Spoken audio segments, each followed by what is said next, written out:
It is December 25th, 1991. The Soviet flag comes down from the Kremlin for the last time. No army defeated it. No revolution stormed it. It just came down, quietly, on a winter night. Here's the part almost nobody notices. This is the fourth time this exact thing has happened to Russia. Mongols, Napoleon, Hitler. Collapse. Every single time, something strange happens next. Russia doesn't come back weaker. It comes back under one man, gripping tighter than before. That's not an accident.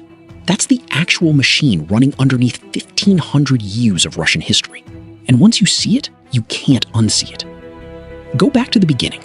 Around 1,500 years ago, this land was just forest, swamp, and Slavic tribes who could not stop fighting each other. According to legend, they got so tired of it they invited a Viking warlord named Rurik to come rule them. He said yes. His descendants built a trading state called Kievan Rus, stretching from the Baltic to the Black Sea. It adopted Christianity. It grew rich. It looked for a moment like any other medieval European power. Then Yaroslav the Wise died, and his sons did what royal sons do. They fought each other for the scraps. Kievan Rus split into competing princedoms, each one weaker, each one distracted. That single failure, fragmentation at the worst possible moment, is the first appearance of a pattern you're about to see 4 more times. Everything seemed survivable, until something arrived from the east that nobody in Europe had ever faced before. In 1237, the Mongols came. Led by Batu Khan, grandson of Genghis Khan, they burned city after city. Kiev was hit so hard that travelers passing through years later reported nothing but ash and silence. For the next 240 years, Russian princes had to physically travel east and beg a Mongol Khan for permission to rule their own towns. Say the wrong thing, and you didn't go home. Picture it, a Russian prince kneeling in a tent on the steppe, handing over gold to a foreign overlord just to keep his own city standing. That was Russian political life for 2.5 centuries. But one small, unimportant town quietly figured out the game. Moscow's princes volunteered to collect the Mongol tribute from the other Russian towns, and every year they skimmed a little. Not enough to get caught, just enough to grow rich, decade after decade, while pretending total loyalty to the people crushing everyone else. By 1480, the Mongol Empire was crumbling, and Moscow's prince, Ivan III, simply stopped paying. The armies faced off across a river. Nobody charged. The Mongol commander turned around and rode home. 240 years of domination ended without a battle. But here is where the story takes a darker turn. Ivan III didn't just win independence, he took the title Tsar, Russia's version of Caesar, and built something new, a state where one man held all the power the Mongols used to hold.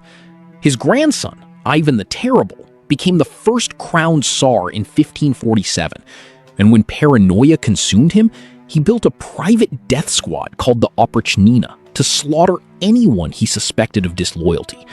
He killed his own son in a fit of rage. This is the pattern's second move. Catastrophe doesn't produce freedom. It produces concentration. It happened again after the time of troubles, when foreign armies occupied Moscow itself and Russia nearly ceased to exist, and the exhausted nobles responded by handing total power to a 16-year-old named Mikhail Romanov, starting 300 more years of one-family rule. It happened again in 1812, when Napoleon marched 600,000 men into Russia and burned Moscow, and Russia beat him not with reform, but with winter and raw endurance, emerging more convinced than ever that autocracy was what saved them. Ask yourself this: if every crisis in Russian history ended with less power in fewer hands, why does this keep happening to the exact same country, century after century? Stay with me, because the 20th century is where the pattern stops looking like coincidence and starts looking like a law. By 1917, the Romanovs collapsed under the weight of World War I, food shortages, and a Tsar nobody respected. The Bolsheviks took power in a coup so undefended that guards simply put down their rifles and walked home. The promise was the opposite of a Tsar. Workers in control, power shared, the old hierarchy gone forever.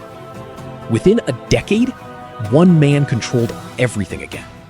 Stalin purged his own military, starved millions through forced collectivization, and built a surveillance state more total than any Tsar had managed. Then came Hitler, the largest land invasion in human history, and the Soviet Union lost 27 million people surviving it. Stalingrad, Kursk, Leningrad, where people ate wallpaper paste to live through a 900-day siege. The world was told communism replaced the Tsars. The reality? The Tsars never really left. Only the title changed. Even the Cold War's closest call fits the pattern. In 1983, one Soviet officer alone in a bunker, Stanislav Petrov, chose not to launch nuclear weapons on a false alarm.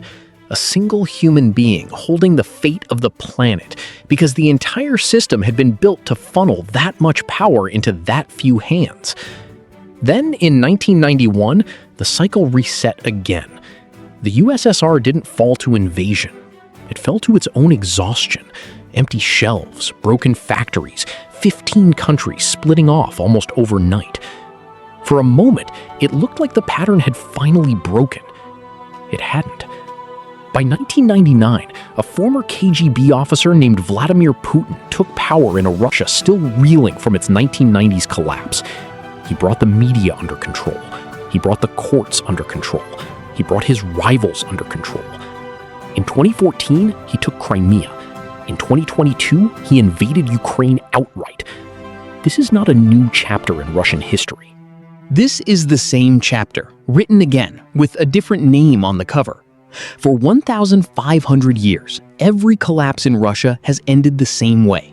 Not with the country splitting into smaller, freer pieces, but with power pulling back into a single set of hands, tighter than before. Most people watching the news right now think they're watching one man's choices. They're actually watching a 1,500-year-old pattern complete itself one more time. Now you can see it too. It started with a fractured kingdom calling in a Viking to bring order. It may still be running the same program today. If this story deserved to be uncovered, help us find the next one.